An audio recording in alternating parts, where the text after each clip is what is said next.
법원 경매에서 법정지상권이 성립된 토지만 낙찰받아서 지료금 청구 소송을 통해서 수익을 얻는 방법도 있습니다. 여러분이 이제 경매를 할 때 우리 법정 지상권이 있는 물건 있지 않습니까? 이제 특수물건에 해당되겠죠. 그래서 보면 이제 토지하고 건물, 위에는 보면 그저 건물 있고 밑에는 땅, 토지가 있지 않습니까? 저희 부동산은 보면 토지, 건물 등기사항 정보증명서하고 건물 등기사항 전문가가 틀리지 않습니까? 두 가지가 있죠. 근데 보니까 이게 보면 건물은 놔두는데 땅만 경매되는 경우 있죠. 그런 물건도 꽤 많이 있을 수 있죠.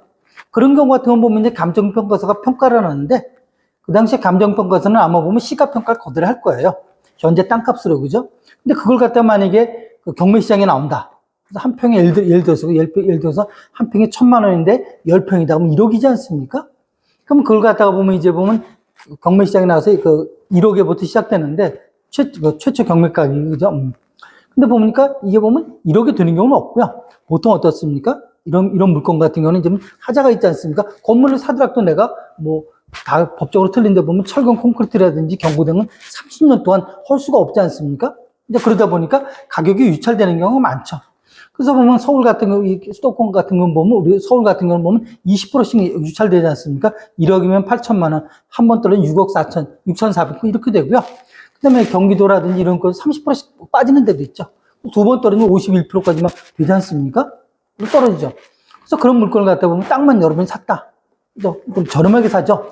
그러다 보니까 이런 거 투자하는 사람들은 이제 그런 목적으로, 그죠? 저렴하게 살 목적으로 이제 투자를 하죠. 그래서 보니까 본인이 샀다. 여러분 사셨다 그러면 그걸 산다면 어떻습니까? 이제 땅, 건물 주인 있죠? 건물 주인은 보면 그 사람하고 여러분은 틀리지 않습니까? 이제 보면 A였다가 이제 보면 그 건물 주인은 A고, 그다음 땅 주인은 여러분 B가 된 거죠. 여러분이 찾아가서 그 사람을 만나죠. 만나서 서로 상견례를 하고, 자, 내 땅이 됐습니다. 그러면 그쪽에서 하는 소리가, 이거 법정지상권이 돼 있다 그러죠. 그러면 그죠? 법정지상권이 뭐예요? 그랬더니, 자기가 30년 동안 이 건물에서 살 수 있는 권리가 있다 그죠? 그럼 어떻게 해요? 법이라는데? 그래, 하세요. 그러죠. 하세요. 그러죠. 단 뭡니까? 그런데 저에게, 지료, 땅값은 주셔야겠습니다. 땅 주인은 여러분이지 않습니까? 그걸 요구할 수 있죠. 여러분 얼마 달라고 그러겠습니까? 이게 이제 1억에부터 시작했잖아요. 근데 여러분 5천만 원에 낙찰받았다고 그럴게요. 그러면 5천만 원에 대해서 이자를 달라요? 아니죠. 감정평가한 금액이 1억이었지 않습니까? 1억. 물론 더 이거는 보면 이제 보면 기준점이 없으니까 뭐 1억 5천 해도 되겠죠. 그죠? 그렇지만 합리적으로 봤을 때 보면 1억 정도면 어때요? 감정평가서가 1억을 평가했기 때문에 그럼 합리적이라고 볼 수가 있죠. 그죠? 타당성이 있지 않습니까?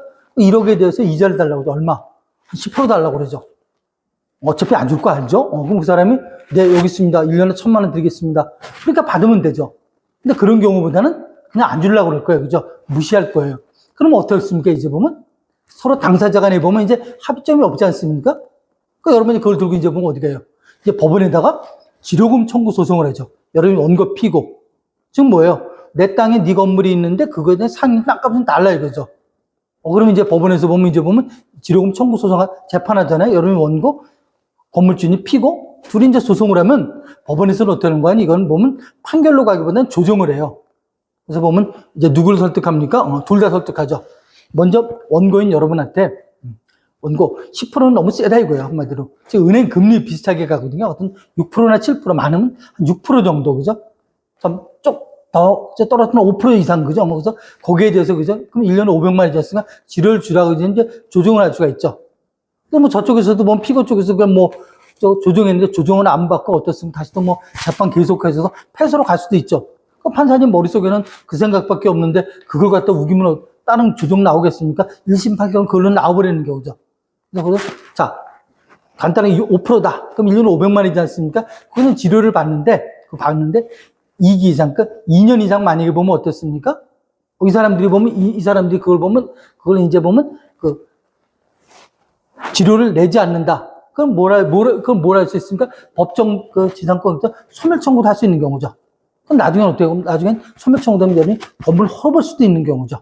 그래서 보면, 투자를 할 때, 법정 지상, 그래서 사람들이 보면, 우리 보면, 야, 땅 주인하고 건물 주인하고 틀린데 왜 들어가냐? 그런 차원에서 들어가는 거고요. 특히 보면 이제 땅 같은 경우 그런 경우 있죠.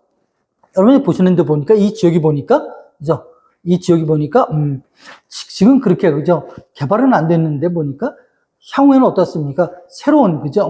주거가 이제 변경된다든지 뭐 그런 경우 있을 수 있지 않습니까? 이럴 때 재개발, 뭐 이런 경우, 그런 어떤 호재가 있다면 그런 지역 같은 경우, 또 뭐 시장통 같은 경우 있지 않습니까?